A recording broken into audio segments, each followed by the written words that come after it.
Videos देखने के लिए सब्सक्राइब करें जनसत्ता.com, बेल आइकन दबाकर पाएं लेटेस्ट नोटिफिकेशंस।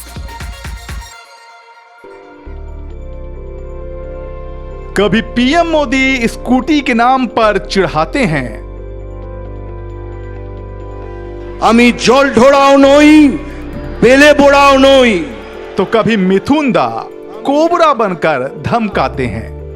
গোখরো আমি জল ঢোড়াও নই বেলে বোড়াও নই, আমি জাত গোখরো এক ছোবলে ছবি। मगर सच तो यह है कि अपनी कमजोरियों और ममता दीदी की ताकत से बीजेपी वाले भी मन ही मन में घबराते हैं।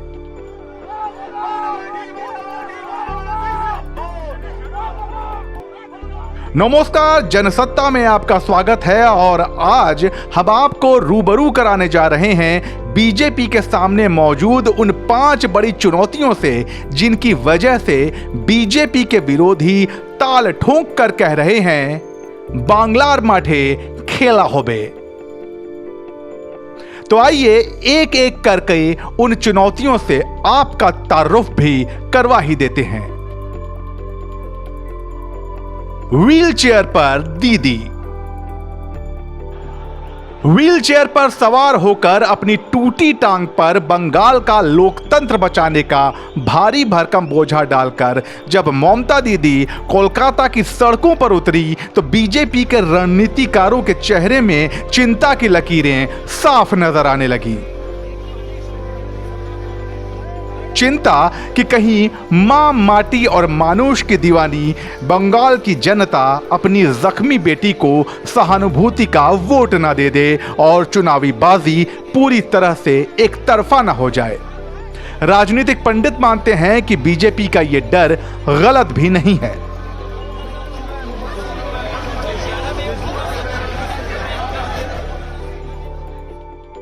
भारतीय जनता पार्टी के लोगों ने भी ये गलती कर दी त्वरित प्रतिक्रिया दे करके और उनके चोट का उपहास उड़ाकर, चाहे वो हमले में घायल हुई हो या खुद से घायल हुई हो या दुर्घटना हुई हो, लेकिन वो चोटिल हैं। एक 60 साल की महिला मुख्यमंत्री यदि चोटिल हैं तो उसका उपहास उड़ाया जाना अपने आप में हास्यास्पद है और इस तरह से उनका माहौल उड़ाना मुझे लगता है भारतीय जनता पार्टी के लिए भारी पड़ने वाला है। बंगाली भद्र पुरुष कहां है? बंगाली भद्र पुरुष यानी कि मुख्यमंत्री के लिए एक अदद बंगाली चेहरे की तलाश। बीजेपी अगर सत्ता में आती है तो कौन बनेगा मुख्यमंत्री? ये वो सवाल है जिसे बीजेपी फिलहाल टालना चाहती है, मगर ये टालमटोल पार्टी को चुनावों में भारी भी पड़ सकती है क्योंकि मुकुल रॉय, शुभेंदु अधिकारी, बाबुल सुप्रियो, दिलीप घोष सरीखे बहुत से नाम हैं जो दिल ही दिल में सीएम बनने का सपना पाले हुए हैं, मगर इनमें से किसी के अंदर वो करिश्माई जनाधार नहीं है जो ममता बनर्जी का मुकाबला कर सके। भारतीय जनता पार्टी के तरफ से कोई भी ऐसा मुख्यमंत्री का वैसा कद्दावर चेहरा जो टीएमसी के ममता बनर्जी के सामने या बराबरी के समकक्ष में खड़ा हो सके, ऐसा कोई दिखाई नहीं देता। कई बार लोग पूछते हैं कि ठीक है, केंद्र में प्रधानमंत्री दिखाई देते हैं ना आदरणीय श्री नरेंद्र मोदी जी, लेकिन बंगाल में कौन? फिर वो चुप्पी साध जाते हैं। काडर की किचकिच। इस बात में कोई शक नहीं है कि पिछले 2-3 सालों में बंगाल में बीजेपी का संगठन मजबूत हुआ है। 2017 में मुकुल रॉय के शामिल होने के बाद संघ और भाजपा के पुराने काडर के अलावा बड़ी तादाद में तृणमूल कांग्रेस और लेफ्ट दलों का काडर भी टूटकर बीजेपी में आया है। अब चुनाव के ऐन पहले अनेकता में एकता का यही फॉर्मूला पार्टी के गले की हड्डी भी बन सकता है क्योंकि टिकट बंटवारे को लेकर नाराजगी खुलकर सामने आने लगी है। जिस बहुतायत मात्रा में टीएमसी से लोगों ने छोड़ करके अपने आप को भारतीय जनता पार्टी में ज्वाइन कराया था इस उम्मीद में कि भारतीय जनता पार्टी में हमें स्पेस मिलेगा, हम वहाँ से चुनाव लड़ेंगे, सांसद बनेंगे, विधायक बनेंगे और एक अच्छी भूमिका निभाएंगे, निश्चित तौर पे वैसे लोगों को बहुत निराशा हुई है और वो अब चूंकि उनको टिकट नहीं मिल पाया है वो वापसी के लिए बेचैन है और अपने आप या अपने लिए जगह खोजते हुए दिखाई दे रहे हैं। ये भी सरदर्द है भारतीय जनता पार्टी के लिए। कैसे सधेगा दक्षिण बंगाल?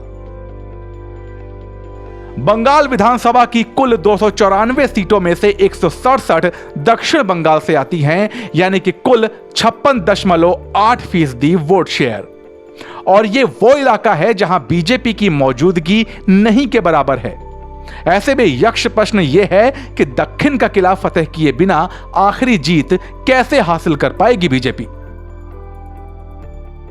दक्षिण बंगाल में कुछ इलाका ऐसा है जिसकी बात मैं कर लूं, कम से कम 150 के आसपास में ऐसे सीट हैं जिस पर ममता बनर्जी की बहुत मजबूत पकड़ है।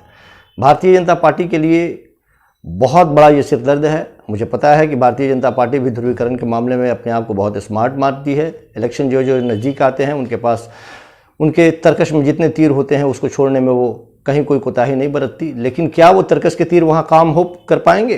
क्या वहाँ योगी जाके अपना काम कर पाएंगे? क्या वहाँ राष्ट्रवाद का जिन्न निकल पाएगा? धार्मिक ध्रुवीकरण हो पाएगा? ये लाख टके का सवाल है जो भारतीय जनता पार्टी को वहाँ पे हाशिए पे अभी भी धकेलता हुआ दिखाई दे रहा है। बाकी कुछ बचा तो महंगाई मार गई। पेट्रोल डीजल समेत खाने पीने के दाम आसमान पर हैं। जनता महंगाई का रोना रो रही है। अगर कुछ कसर बाकी रह गई थी तो राकेश टिकैत ने बंगाल में पहुंचकर उसे भी पूरा कर दिया है। ऐसे में सवाल यह भी है कि बीजेपी इस नाराजगी का सामना कैसे करती है।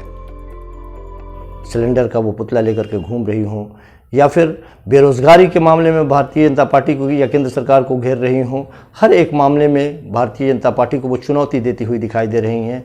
भारतीय जनता पार्टी ने अभी तक ऐसा कोई रोड मैप लोगों के बीच में नहीं रखा है कि यदि हम बंगाल में आते हैं तो क्या क्या विकास करेंगे। भारतीय जनता पार्टी के लिए एनआरसी, भारतीय जनता पार्टी के लिए मंदिर मस्जिद, भारतीय जनता पार्टी के लिए 3 तलाक, राष्ट्रवाद, ऐसे मुद्दे तो हैं, लेकिन इन सब मुद्दों पे आप केंद्र में अपनी राजनीति कर सकते हैं। जब राज्य स्तरीय राजनीति की बात होती है तो राज्यों के लोग चाहते हैं कि आप वहाँ के सरोकारी मुद्दों की बात करें, आप वहाँ की शिक्षा की बात करें, स्वास्थ्य की बात करें, बेरोजगारी की बात करें। ये वो 5 चुनौतियां हैं जिनसे पार पा लेने के बाद बीजेपी को बंगाल में राज करने से कोई नहीं रोक सकता। मगर खुद बीजेपी आला कमान को भी मालूम है कि ऐसा करना आसान तो हरगिज नहीं है। आप इस बारे में क्या सोचते हैं, हमें कमेंट सेक्शन में जरूर बताइए और पश्चिम बंगाल के चुनावों से जुड़ी हर खबर के लिए बने रहिए जनसत्ता के साथ।